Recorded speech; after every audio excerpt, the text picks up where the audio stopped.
Christ says, the gentle ones will inherit Zemyata, the earth. In that sense, Zemyata, the earth, means all the conditions in which man develops. The letter Z means the number that doesn't recognize any laws.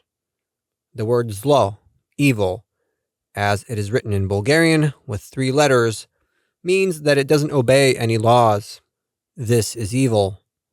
All the forces, therefore, which do not obey any laws, we call chaos in life.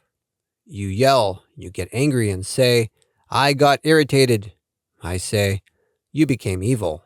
You live without a law. You can't control the forces within you. What would happen if a singer sings off key? They would tell him, you're not a singer.